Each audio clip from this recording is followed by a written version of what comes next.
Hold the bun, buy the risky. Mickey D's risk reversal. Let's fucking go.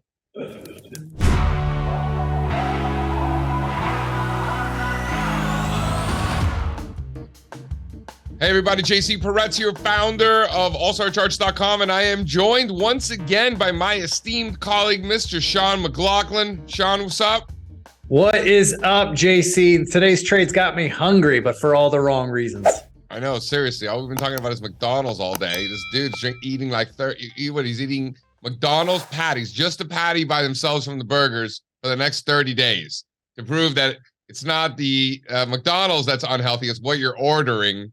I guess he's going to try to just like maintain his weight or lose weight eating them. That's disgusting. So no ketchup, no mustard, no pickle, lettuce, nothing, just the patty. I guess. I mean, that's what he said. I mean, I don't know. So anyway, we're talking about McDonald's. And, you know, when we're looking at, you know, different stocks, particularly in the consumer discretionary sector, remember, this is one of the largest components of the discretionary sector, categorized as a restaurant, believe it or not, which it is. And, you know, I take bigger issue with it being discretionary. I don't know if that's right. That doesn't feel right to me. Well, we look at it as a consumer staple. We have for a long time. We change the rules around here. We do what we want, right? But it is one of the largest components of the discretionary sector, nevertheless. And because of that, there are certain allocation models and money flow that goes to it because of what it is, or flows from it because of what it is. And the relative strength that we're seeing in McDonald's compared to the rest of the discretionary space, it doesn't matter what we think it is. We can call it a consumer staple. We can call it an energy stock. You know, it's not going to change the fact that it is in the consumer discretionary sector and showing relative strength within it, and showing relative strength just across the market as well, not just relative to discretionaries, but relative to the rest of the market. As long as we're above those highs from earlier this year, you know, what's there not to like?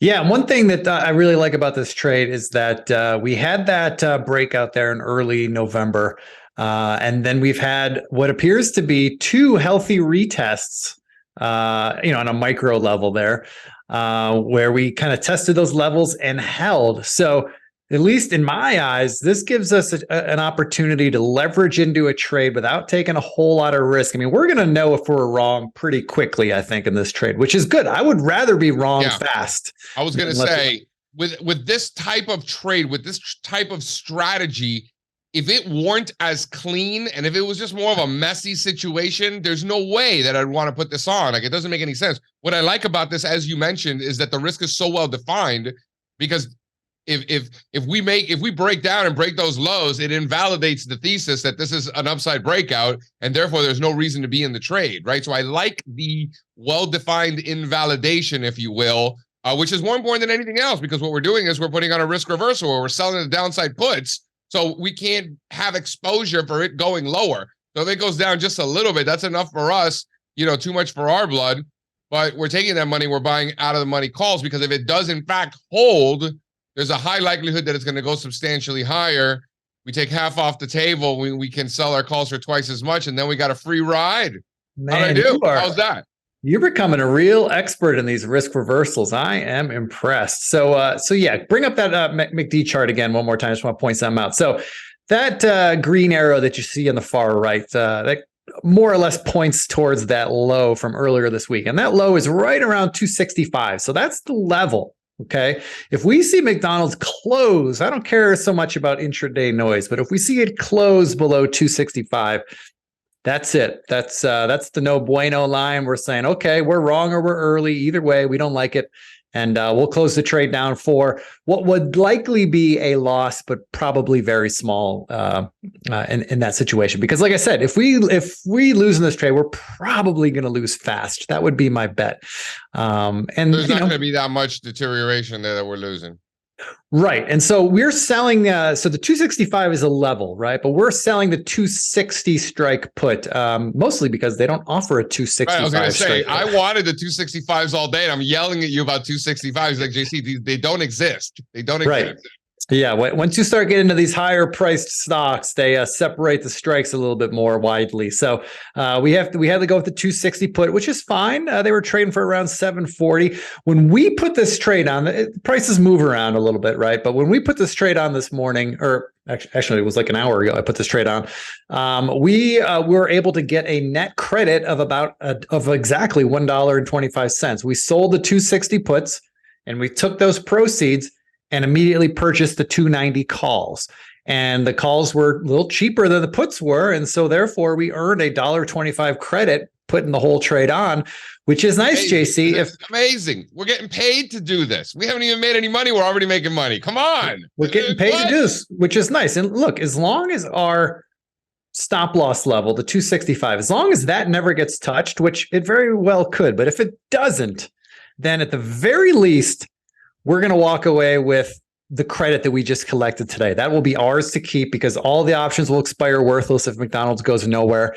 And we'll just keep that $1.25. That's not what we're playing for, but we'll happily take it. But like you alluded to earlier, if this trade starts moving and if McDonald's does follow through on that upside breakout and starts aiming towards new highs again, then we'll be paying very close attention to the value of our long calls, the 290 calls. And it's hard for me to tell you exactly at what value we'll take action, but basically what it comes down to is whenever the calls are worth twice as much as the value of the puts. So, the calls can be worth 10 and the puts are 5. The calls can be worth 8 and the puts are 4. You feel me, right?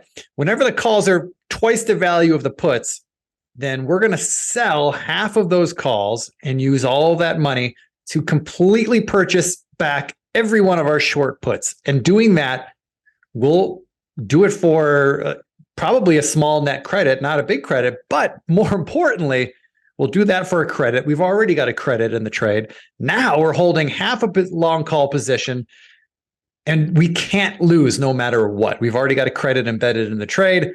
So basically, as you said, it's a free ride, and we love free rides around here. And then these are going to be in March expiration. So we're in November. So we're looking at 4 months out, right? December, January, February, March. Looking 4 months out. And I like the fact. Listen, it's great that we don't have to shell out any dough, and we get paid to put the trade on. Terrific. The fact that if we can be in a situation that happens pretty regularly. If we're not getting stopped out quickly, chances are we're going to be in a situation where we're going to have that free ride until March going out. So McDonald's can go to the moon, if you will. This can be an epic breakout. We could rip into the end of the year and into Q1, and we'll make a ton of money because we have an unlimited upside, which I love. What I love, as much as I love unlimited upside, who doesn't? What I love even more is the more limited risk, the well-defined process of if we break below those levels, all bets are off. We are out. There's a very high probability that if that does indeed happen, we're going to know very quickly in the next week or so, a couple weeks. I think that is how this plays out. So in a worst case scenario, we lose a little bit of money. No big deal. We move on. It's not going to take that long either because I'm okay losing a little bit of money, but I don't like losing a little bit of money and it takes forever.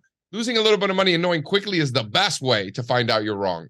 And then having unlimited upside, I like that risk reward in terms of brain energy, in terms of actual capital.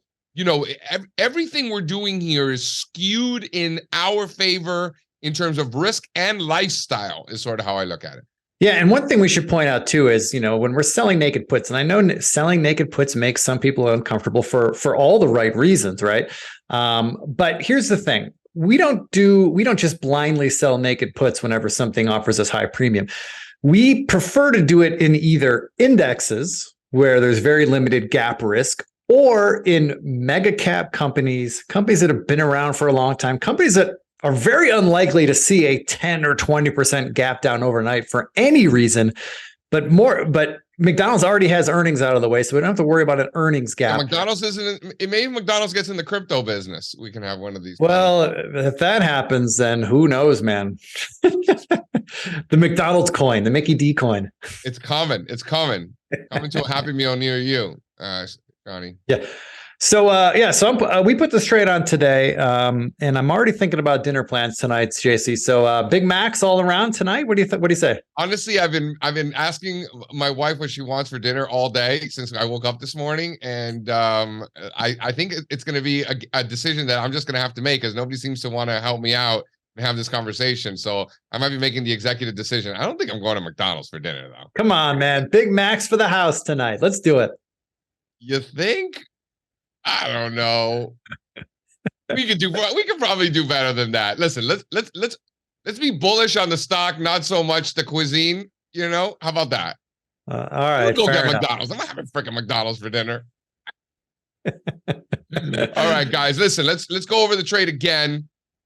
We are entering as of an hour ago. McDonald's March 260, 290 bullish risk reversal spread.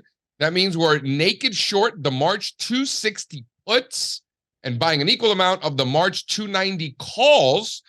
We actually collected $1.25. We're getting paid to play, Mr. Shawnee. Ooh, I like what you did there. Very nice. Yeah, you like what I did there? All right, I'm JC Parets. I'm Sean McLaughlin. All-Star Charts and Shawnee McLaughlin at Chicago Sean.